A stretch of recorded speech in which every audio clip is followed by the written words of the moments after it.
There were 10 official wars and 8 active military conflicts taking place on our planet. In addition, 64 nations and 576 militias and separatist groups were engaged in armed battles. Every day the news reports murders, assaults, and attacks. The conclusion? We live in a violent world. We also live in a world that's filled with anxiety. As the coronavirus COVID-19 spreads throughout nations, continents, everyone except Antarctica, and now the United States and the state of Wisconsin. We have a lot to be anxious about. We have a lot to be upset about, because we live in a world that attacks us in almost every direction. We live in a world that is violent. Now, we've become accustomed to violence as part of our society. It's kind of an accepted way of life. We don't like it, but we see no real way to avoid violence in our world. We don't see a way to end the violence that harms our bodies and our souls, the same way we're not quite sure how to end the illness that is attacking us even now. We don't see a way to end wars and illnesses that move cash from caring for one another to destroying one another. We don't see a way to end the violence or the illness that clouds our future as a people, as a planet, or as followers of Jesus. Well, the first century was not so very different. In the first century, the Jews listening to Jesus knew that it was a violent time in the history of their world. The Roman Empire was known for peace within its borders, but that peace was won and maintained through the use of violence. Violence in Rome included verbal, physical, spiritual, emotional, and economic violence. Rome used every tactic it had to ensure that the people within their conquered territories were subdued and compliant. In addition, it was a time when illness was treated, well, by doctors who were one of the 3 least trusted professions in society. Doctors, lawyers, and teachers were among the 3 least respected professions in the first century. And who did people turn to when they were sick? Doctors. Violence and illness were known ways of life in first century Israel, and Rome used violence to maintain order, and the Jews listening to Jesus knew that. They suffered at the hands of Rome. They suffered at the hands of their regional king, Herod Antipas. And I think he must have had an inferiority complex, because others referred to him as Herod the Lesser. They suffered at the hands of highway bandits. They suffered at the hands of disease that could run rampant through their communities. Violence and illness were part of life. So in the midst of a world controlled by violence and illness, Jesus said, peacemakers would be happy and blessed because they would rightfully claim their position as children of God. Now, God's vision for peace was shalom, an all-encompassing time when all were at peace within themselves and between themselves. Shalom would come when all people lived in the presence and the abundant love of God. Shalom would come when everyone had enough of what they needed to live well without the need to wage war to gain land or resources. Shalom would come when people saw each other as images of God. Shalom would come when everyone showed God's love and generosity to everyone else. Now, shalom, that is peacemaking, is not a spectator sport. In fact, it is a word that is more hard to accomplish than it is rewarding. Peacemakers work to eliminate violence and illness of all types. Peacemakers work to lessen the hostility they feel toward themselves so they can begin to lessen the hostility that we feel toward others. Peacemakers work for peace by working for justice for all people in all places. Peacemaking begins by accepting we are all made in the image and likeness of God. Peace comes when we believe that we, along with everyone else, is a dearly loved child of God. Peace begins the moment we truly believe everyone on the planet is our God-created sister and brother. Peace begins when we accept and believe that God does not play favorites, that God is fair and just to all people, even the people we find to be everything we believe is wrong in the world. The day we accept each person as a beloved child, equally loved child of God, is the day we will begin to lose our need to own more and control more. That day we will compete to bring out the best in each other rather than to defeat each other. We'll respect each person enough to let them come to God in their own way. We'll be satisfied with what we have without the need to take or to steal or to wage war against others. We will provide for those who cannot provide for themselves. We'll be satisfied only when everyone has enough.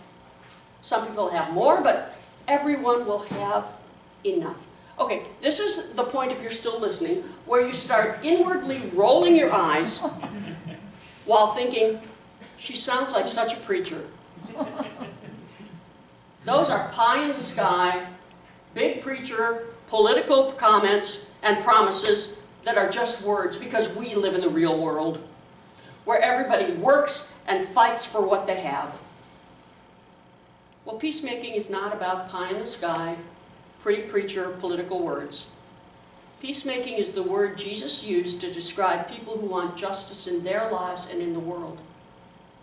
For instance, I had an appointment in Milwaukee on Friday, so I stopped at the Woodman's in Menominee Falls on the way home. That's the one that's been featured on the news because they've had so many customers. I didn't know that. And such long lines. Well, I honestly needed toilet paper. And there was a sign in the toilet paper aisle asking people to limit their purchases to 2 packages of toilet paper and 2 cases of water. And I stood in that incredibly long 40-minute checkout line, and I noticed that people began to talk with each other. And the attitude was one of cooperation and curiosity rather than competition. No one, to my surprise, tried to sneak in more than the limits allowed. And I think this is going to be one of our litmus tests for this time of pandemic. Peacemakers will share toilet paper with our neighbors when we have enough and they don't have any. But that kind of goes that way with testing. Kind of goes that way with food. Kind of goes that way with the ability to provide computers and education. It kind of goes that way with providing for those whose jobs will be cut.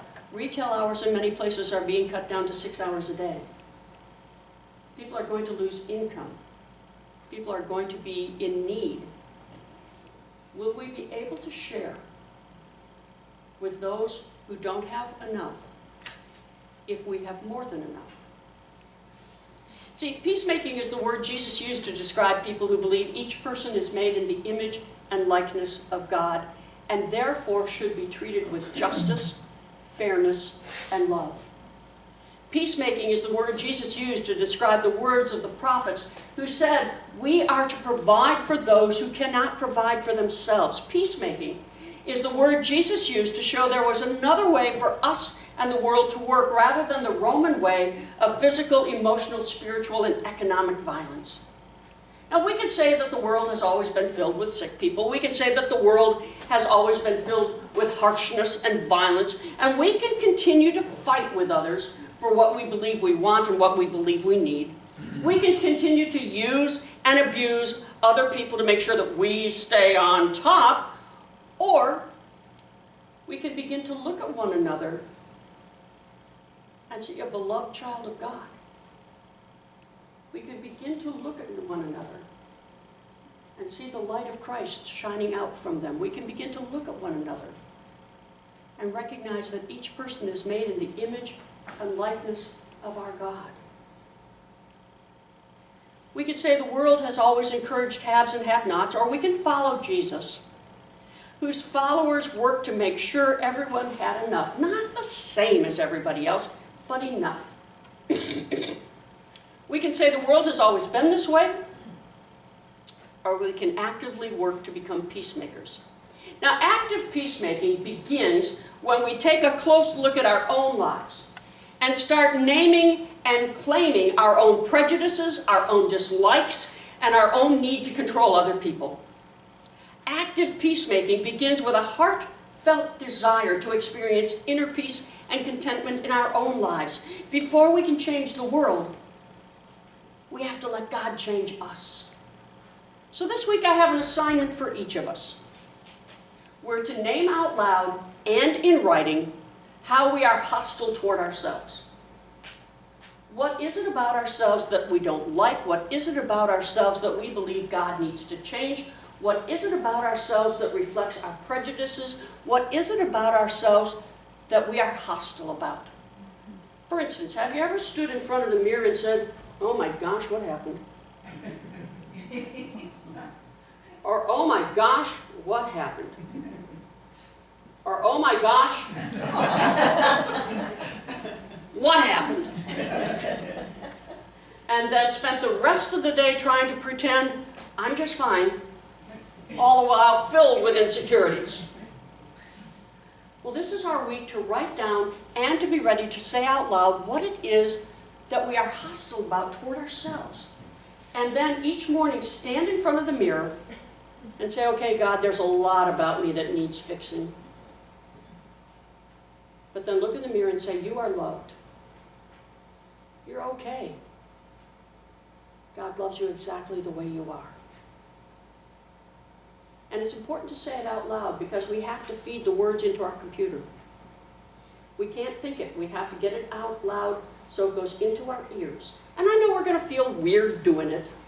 Close the door, speak softly, but speak out loud because we're willing to say out loud what we don't like about ourselves. So let's say out loud what we need from God. And what we need from God to find inner peace is the words, "You're okay. You are a loved child of God."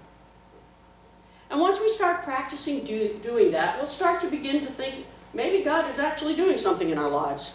Because then the next week, we need to stand in front of the mirror and look at that mirror and say, "Other people are loved children of God. They are my sister and my brother. I want them to have enough." And then when we look at other people who just rub us the wrong way, anybody else have those people? People you just look at and think, "Ugh." I know that's harsh. It's one of the things I don't like about myself. But we look at other people and think, "That is my sworn enemy." We look at other people on the news and think, "How in the world? How in the world?" And then say out loud to those images, "You are a beloved child of God. You're my brother and sister in Jesus. You're okay. I want you to have enough." We have to say it and repeat it until we believe it. Because that is how peacemaking begins. We have to let God go to work on us and then go to work on our attitudes toward others.